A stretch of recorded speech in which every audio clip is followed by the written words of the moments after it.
All right, today we're cracking a mathematical cold case. We're on the hunt for the secret identity of one of the weirdest, most misunderstood numbers out there. And it all starts with a really practical question.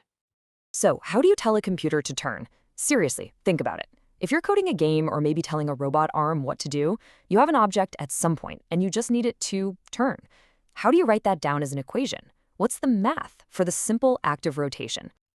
And that's our first big hurdle. We need to figure out the math of rotation. And this isn't some abstract, nerdy problem, right?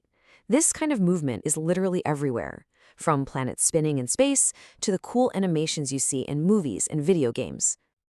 Okay, so here's the core of the issue. We're really good at describing things, static points. The coordinates x, y tell you where something is. Easy. The point 4, 3, it's just sitting right there. But telling something to do something, like rotate 90 degrees, that's totally different. That's a verb, an action.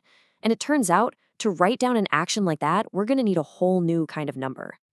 And this brings us to the star of our show. Or maybe the main suspect. It's a number with, let's be honest, a terrible, super misleading name. The imaginary number, I. So, where did this thing even come from? Well, back in the 1500s, mathematicians were wrestling with equations they just couldn't solve. They hit a wall with this question: what number times itself gives you -1? Think about it. A positive times a positive is positive. A negative times a negative is also positive. So there was no answer.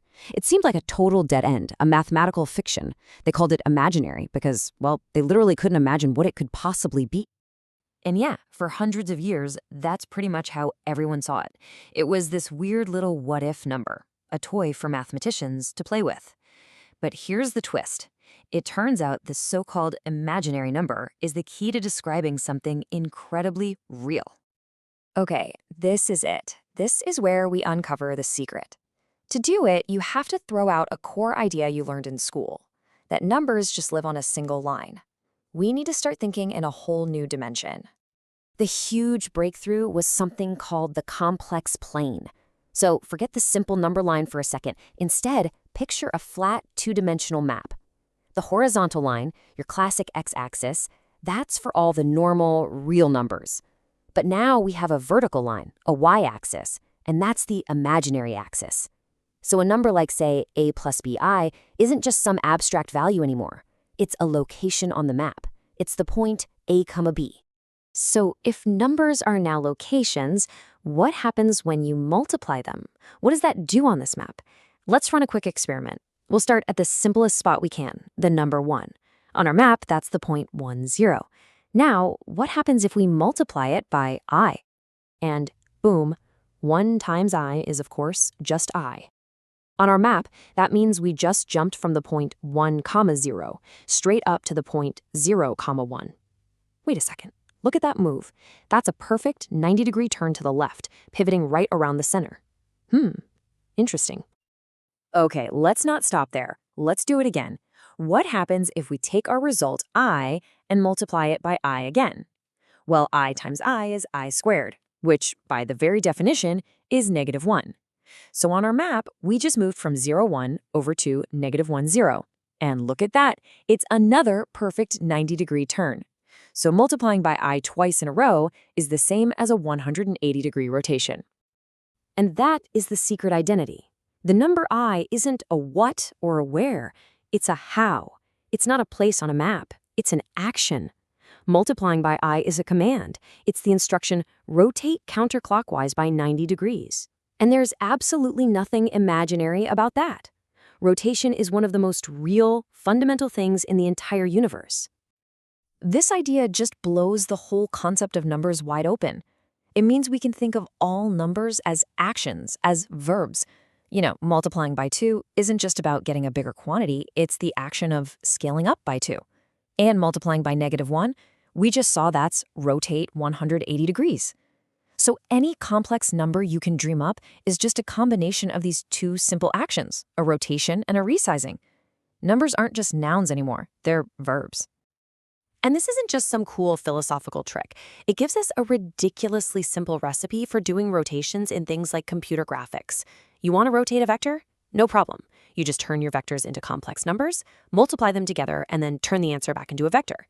That one little multiplication step does all the heavy lifting, all the messy trigonometry, completely behind the scenes. It's so elegant. Okay, so I is a 90-degree turn. That's awesome. But what if you want to turn by, say, 27 degrees or 113? Is there a way to describe any possible rotation? The answer is yes, and it's found in what some people call the single most beautiful formula in all of mathematics. Here it is, Euler's formula. Now, I know it looks a little intimidating with all those letters, but stick with me because what this thing is saying is actually incredibly simple and just beautiful. Let's unpack it. Think of this formula as a universal machine for rotation. The left side, e to the ix, is like the on switch and the dial. You've got e, the number of continuous growth, and I, our new best friend, the number of rotation. You put them together and you get smooth, continuous turning. You just tell it the angle x you want to turn. The right side of the equation is the output. It uses cosine and sine to tell you exactly where you end up on the map, your new x and y coordinates. It perfectly connects exponential growth to circular motion. It's just amazing. The legendary physicist Richard Feynman was not a guy who threw around compliments lightly, and he called this formula our jewel. He got it. He knew this wasn't just some numbers on a page. This is the language the universe actually speaks. It's the deep code behind anything that spins, waves, or oscillates. So, a beautiful formula. Great. But why does it actually matter? What's the big deal? Well, it matters because this one elegant little equation is the secret key that unlocks some of the toughest problems in modern science and technology. I mean, look at this list. The signal from your Wi-Fi router, it's a wave. The alternating current in your walls, it oscillates. The mind-bending math of quantum mechanics, it's all about waves and spins. Even the silky smooth animations you see in a Pixar movie, that's all about rotating objects. At their core, these are all problems of rotation and oscillation. And Euler's formula, with our imaginary number I right in the middle of it, is the simplest, most powerful way we have to handle all of them. But wait, there's one more incredible little Easter egg hidden inside this formula. Watch what happens if we plug in a very special angle, pi. Now, you probably know pi from circles, but in terms of rotation, pi radians is a 180-degree turn. So if you pop pi into the formula, the cosine part becomes -1 and the sine part becomes 0. The whole thing simplifies down to e to the I pi equals -1. And if you just add 1 to both sides, you get this, Euler's identity. It's often called the most beautiful equation in all of math. And you might be asking, okay, why is that so special? Well, look what it does. In one single, short, elegant line, it ties together the 5 most fundamental constants in all of mathematics. You got E, the number for natural growth. You've got I, our number for rotation. There's pi, the number of circles. You've got 1, the very idea of a unit where counting begins. And you have 0, the concept of nothing. These numbers come from totally different parts of math, and yet here they are, linked together in this one perfect, simple relationship. It's just profound. So that's the story. A number that people literally called imaginary for centuries because they thought it was useless turned out to be the perfect language for describing one of the most real things in the universe, rotation. And it just makes you wonder, doesn't it? What other ideas out there right now seem weird or abstract or imaginary to us? Which ones are just waiting for the right moment to show us a completely new and deeper way of looking at our world?